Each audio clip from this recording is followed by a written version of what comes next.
Hi everybody, Steve here, the British Railroader, and today we've got a little bit of a change of venue. We're downstairs in the dining room.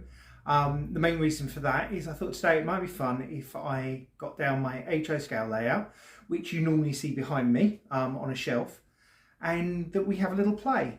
So just a few things about the layout. It's very small. It's barely 6 inches wide, even though it's about 6 foot long. It was done this way purposely just to be a test bed for trying out things with DCC. I'm relatively new to DCC. I have played around with it before, but never done it properly. And I wanted to see how things work. So this layout, which is a very small switching layout, it literally has one siding, which you can switch in and out of. It's controlled by DCC. I'm using the NCC Power Cab, which is a fantastic little system. And I've tried to make things as automated as possible. This is in preparation for a bigger layout that I want to build, which is going to take up half of my very little train room.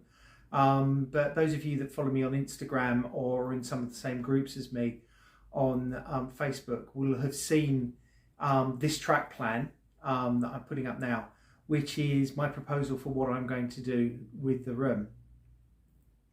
Now, the layout that I've built here isn't particularly set anywhere.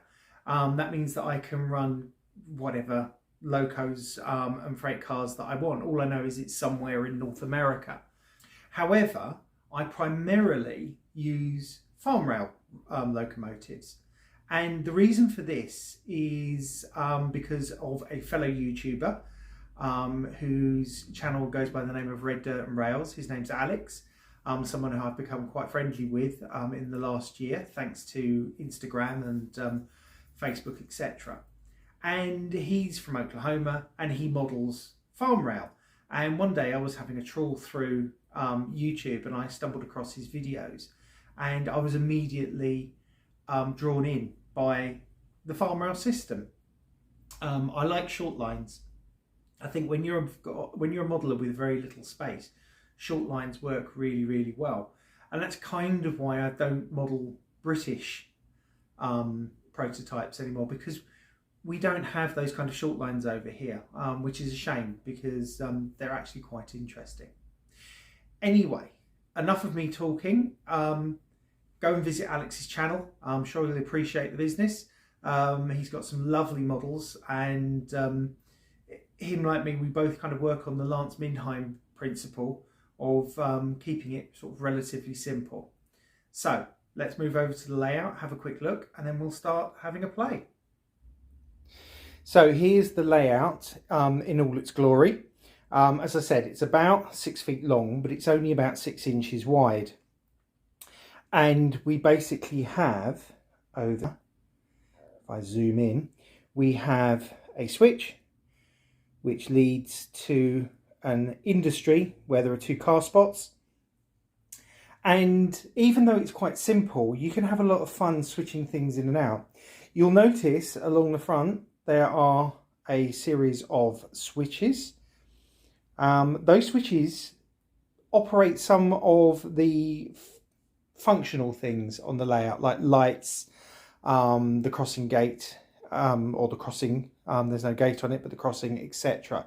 There is, of course, my obligatory can of caffeine-free Coke right there at the front with my controller and my uncoupler. You might be surprised to learn that I don't use the KDs as a delayed action.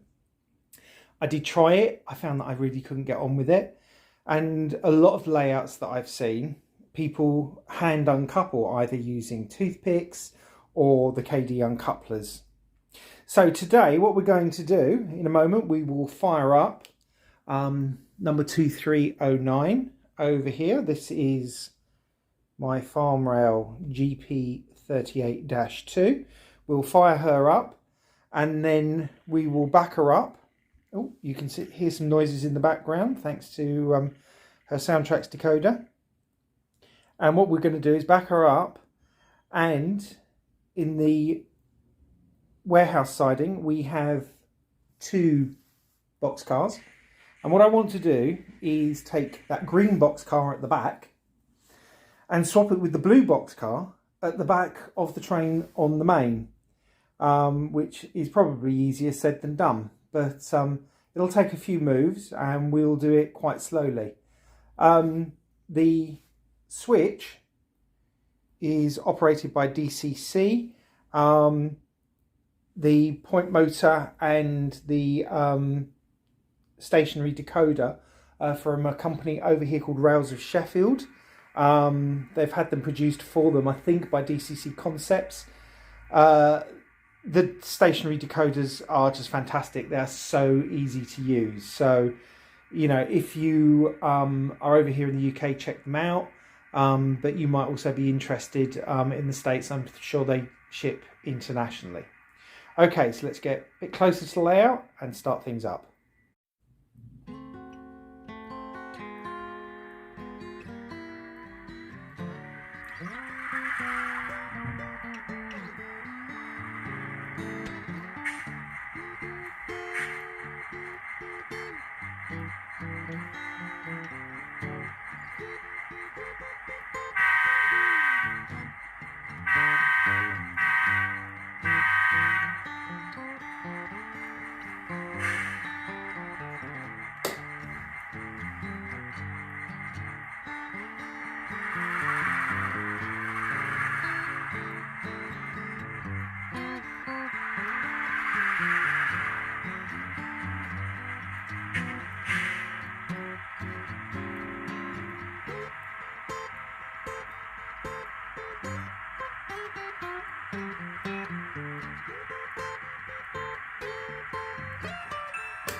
So there we have it.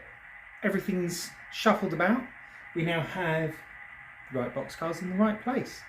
And it's taken us, I don't know, 15, 20 minutes. I think what this shows is how you don't have to have a huge layout to actually have some fun. Now, if this was the real world, that move would have been done a lot quicker, because obviously the railway doesn't cut off, and the real trains would have a lot more room to to go backwards and forwards. But of course, on the model, we've got what we've got, so we have to adjust our operating accordingly. Anyway, I hope that this has been as much fun for you as it's been for me. It's always great to get the layout up and running. Unfortunately, when it's up in the railway room, whilst I can use it, my tripod isn't big enough to film it because it's quite high up, so it wasn't possible to make a film until today. Please give me a thumbs up if you've liked the video. Post any comments that you have. I'm happy to answer any questions. And again, if you haven't subscribed and you find this interesting, please do subscribe.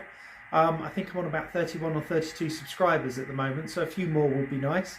Yeah, come along and have a look, and I'll be posting some more videos soon. So we'll see you next time.